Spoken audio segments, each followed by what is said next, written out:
Astaghfirullah. Bismillahirrahmanirrahim. Assalamualaikum warahmatullahi wabarakatuh. Bihamdillahi wassalatu wassalamu ala rasulillah wa ala alihi wa sahbihi wa mawalah wa la hawla wa la quwata illa billahi wa ba'du. Qala Allahu azza wa jalla ya ayyuhalladzina amanu taqullaha haqqa tuqatih wa la tamutunna illa wa antum muslimun. Ma'asyiral muslimin yang dimuliakan Allah Subhanahu wa taala. Alhamdulillah di malam hari ini kita kembali bisa duduk untuk bertalabul ilmi. Salawat dan salam masih tetap kita haturkan kepada Rasulullah Muhammad sallallahu alaihi wasallam. Allahumma salli ala sayyidina Muhammad wa ala alihi wa sahbihi wa man sara ala nahjihi ila yaumiddin. Pembahasan di malam hari ini kita akan membahas tentang malam pertama ketika seseorang berada di dalam kubur. Ketika Allah Subhanahu wa taala mencabut nyawa seorang insan, kemudian ruhnya diangkat ke langit. Bagi ruh orang yang beriman, maka pintu-pintu langit akan dibuka kepada mereka. Dan Allah Subhanahu wa taala akan katakan kepada dia, kembalikan ruhnya ke dalam jasadnya dan angkatlah catatannya ke tempat yang paling tinggi. Tapi kalau seandainya dia seorang kafir, munafik,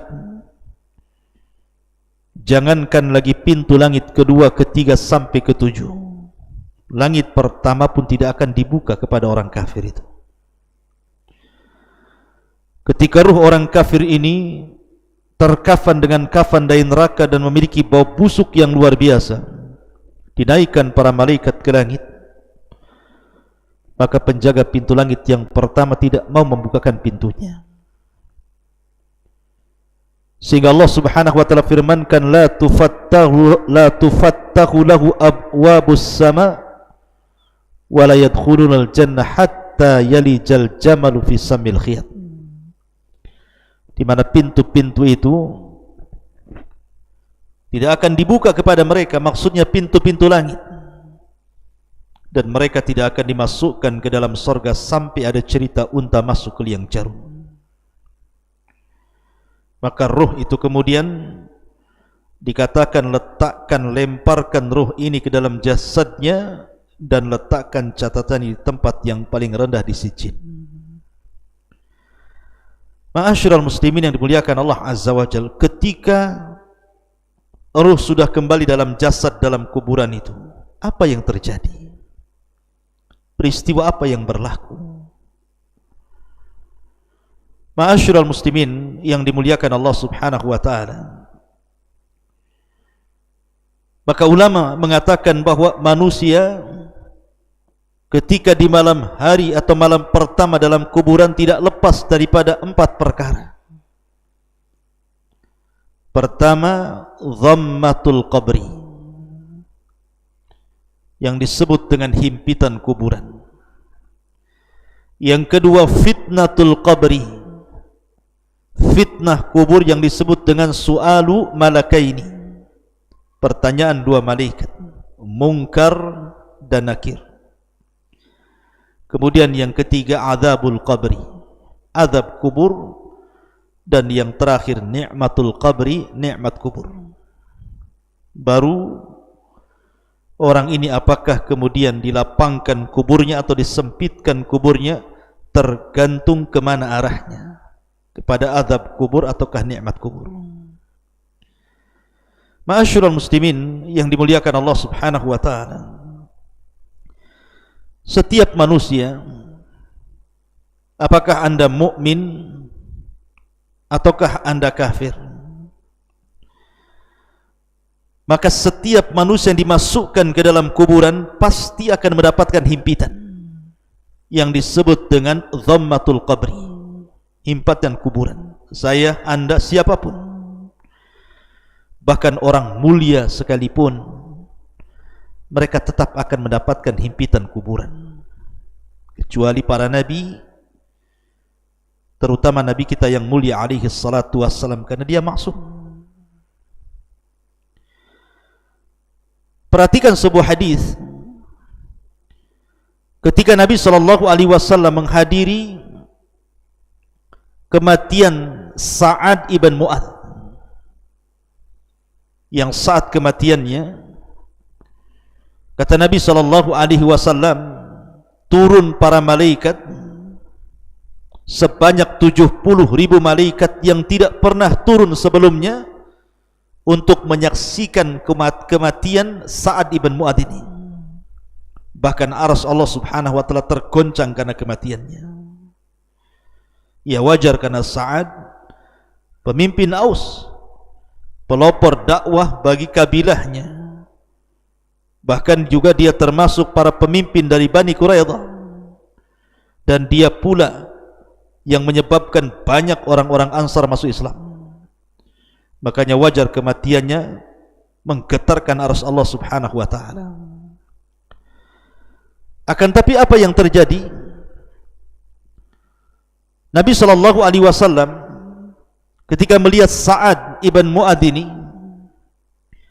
dia mengatakan ketika saat jenazahnya dimasukkan ke liang lahat, dan mengatakan, "Lau aflata ahadun min dhammatil qabri la aflata hadha Sa'ad." Kalau seandainya ada orang yang terbebas dari himpitan kuburan, tentu yang akan selamat adalah orang ini, Sa'ad ibn Mu'adz.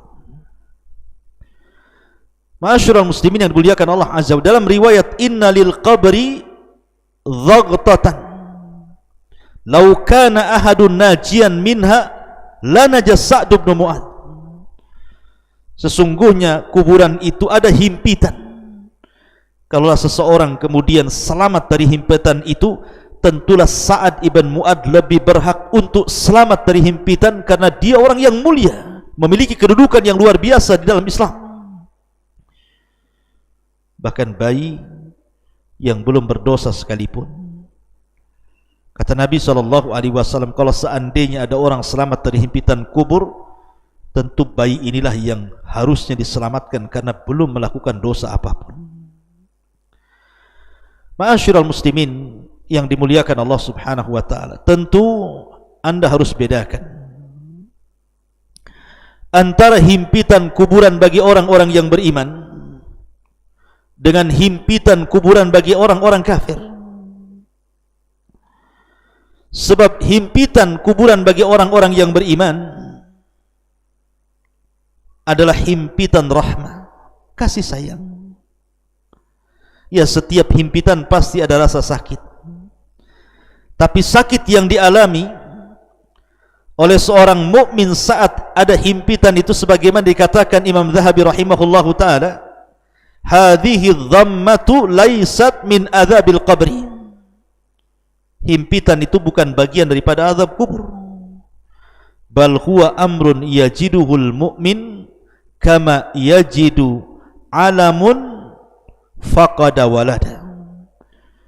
Bahkan kata Imam Zahabi, adalah perkara yang biasa didapati seorang mukmin, seperti seorang mukmin merasa sakit hatinya, merasa sedih karena ditinggal meninggal oleh anaknya, atau karena sakit, dan begitu seterusnya. Jadi tanah kuburan yang menghimpit dia itu tidak memadaratkan seorang mukmin.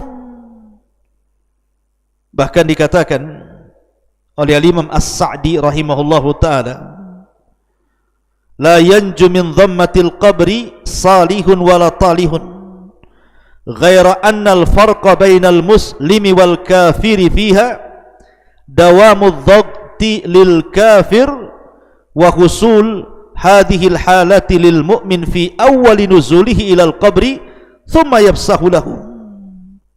Kata beliau, tidak akan selamat siapapun dari himpitan kuburan ini, baik anda seorang yang saleh ataupun orang yang tidak saleh, baik anda mukmin atau kafir. Tapi bedanya orang kafir, himpitan itu akan terus menerus sehingga meretakkan semua sendi-sendi dengan pertulangannya. Tapi orang mukmin hanya sekali saja, kemudian kuburannya diluaskan. Dan ulama yang lain mengatakan bahwa himpitan kuburan bagi seorang mukmin ini seperti pelukan seorang ibu kepada putranya. Karena kita semua tercipta dari tanah dan akan kembali ke tanah, sehingga tanah akan memeluk kita seperti pelukan ibu kepada anaknya. Berbeda dengan himpitan orang kafir, maka akan meretakkan tulang-tulangnya.